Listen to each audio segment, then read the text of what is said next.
tonight what we're doing is we're cooking. But we're not just doing a normal cooking session. What we're doing is we're doing the unofficial Harry Potter cookbook, which is one of the gifts that I got Kelly for Christmas. I'm so excited. We've already made the Paddington burgers, which were delicious. And tonight we're making classic roast chicken with roast potatoes with garlic and rosemary on the side. Right. Sounds delicious. Absolutely. And our influence is a little bit universal on this because at Islands of Adventure, there's a restaurant there that we tried last year that we went, and it was amazing. And you got this roast chicken, which also came with corn, a salad, mixed vegetables, and like family style, and it was awesome. So we imagine that it'll be similar. It's not a very difficult recipe, so it'll be very simple. We'll lay it out and we'll show you guys how it goes. But we're pretty excited to have you guys share us along. It's going to be awesome. Yeah, the restaurant was right in Hogsmeade across from Dueling Dragons, and yeah, we all loved it. So yeah.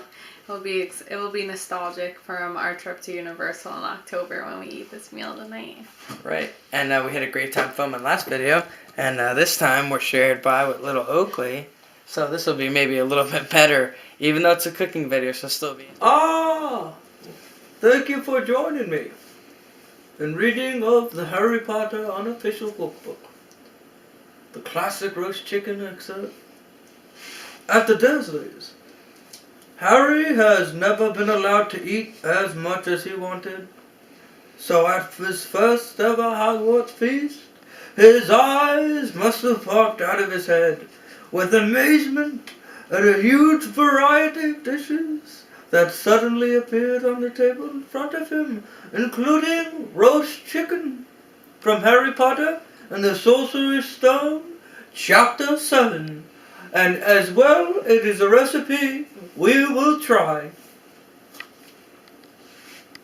We just cut everything up. This is 2 sticks of celery cut into 2-inch cubes, 2 carrots cut into 2-inch cubes, 1 onion cut into about 1/4 inch slices, and 4 cloves of garlic crushed into that small amount there.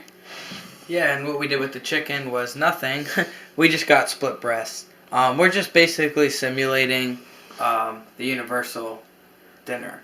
We even got the potatoes, which are another unofficial recipe we're going to try.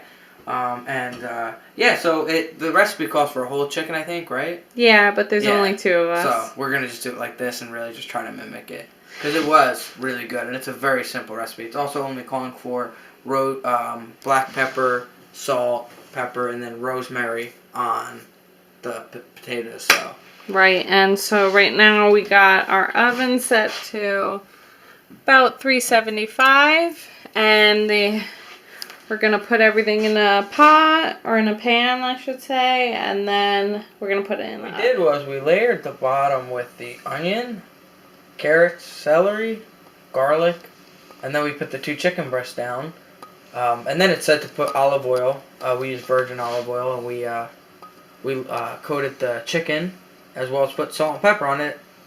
And now what we're going to do is we're going to add about 1/4 cup of water into the pan, just to, I guess, so the vegetables don't completely dry out. Again, avoiding the chicken because it is coated with the olive oil. And then we're going to put it in the oven for...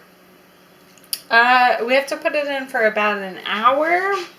Then we're supposed to check on it, rotate it, raise the heat to about 425. That's when we're going to put the roasted potatoes in. And then it has about another 40 minutes, it says, after that. Right. Or 50, depending on your crispiness. So. And I think we're going to be actually a little sooner than that, so we'll keep you tallied in. Because the whole recipe, like I said, calls for, I think, a whole chicken. So right. We'll keep you looped in, and we're going to keep an eye on it. And then we're going to definitely go to taste. Because the potatoes, I think, are going to say it takes an hour. Yep, they take about an hour. Alright, so we might put those potatoes in almost immediately. So we'll let you know. Oh, hello! I just happened to be reading about the roast potatoes with garlic and rosemary. Ron stuffs his mouth with as many roast potatoes that no one can understand a word he's saying.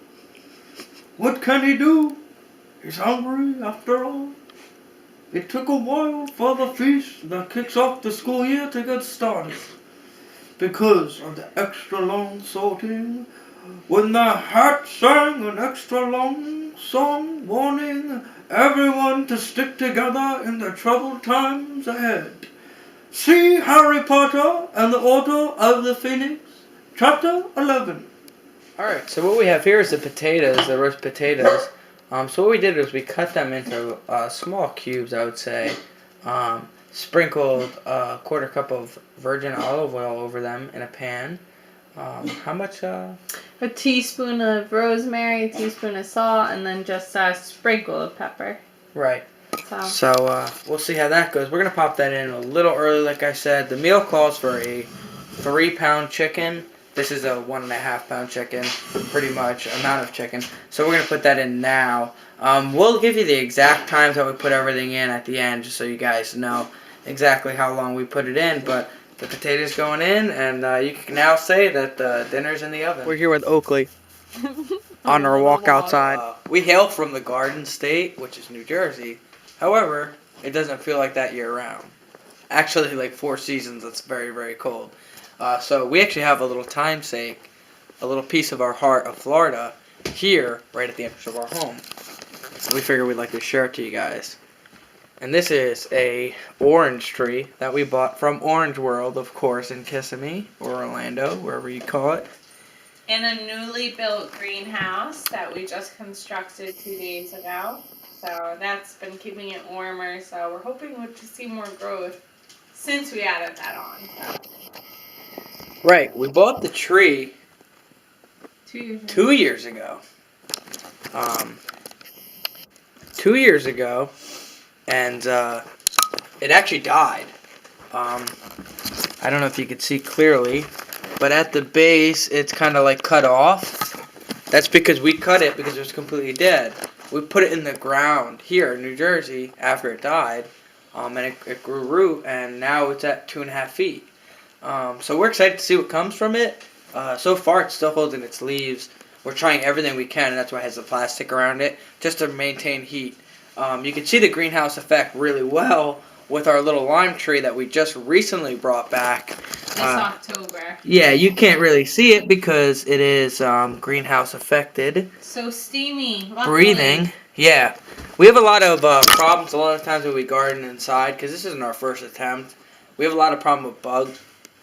So this is a step we've taken to try to fight it. We've done soap, we've done the soapy water and everything like that.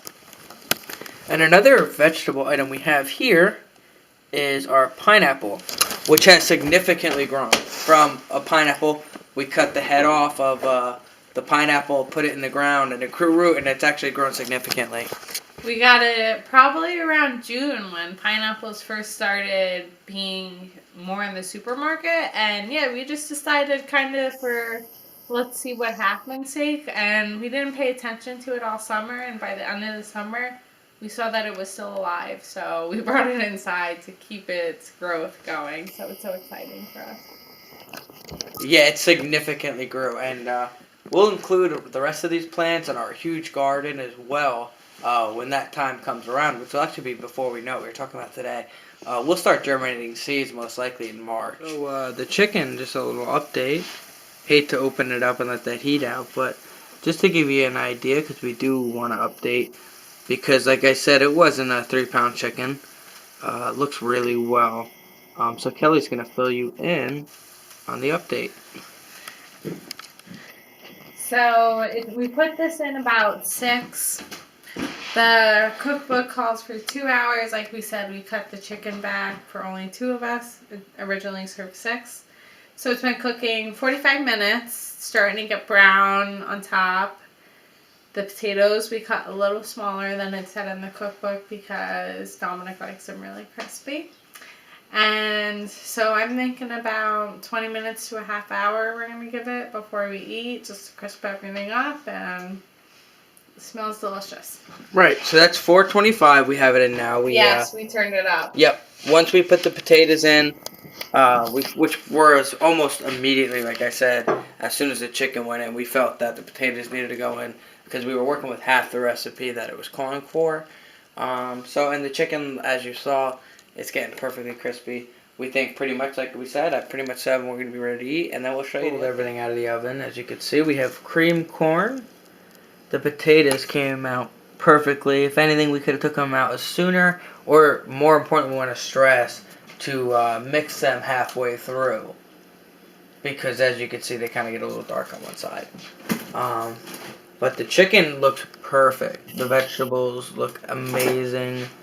We are very excited. So, Kel, what was the actual time and everything like that? An hour. We cooked everything for about an hour. So we cut the recipe a half in time and like a quarter in ingredients. So. And it was about at 4:25 almost the whole time, or? We started it to 4:25 about 10 minutes in. So yeah, almost the whole time. Very cool. So we will let you know how it turns out.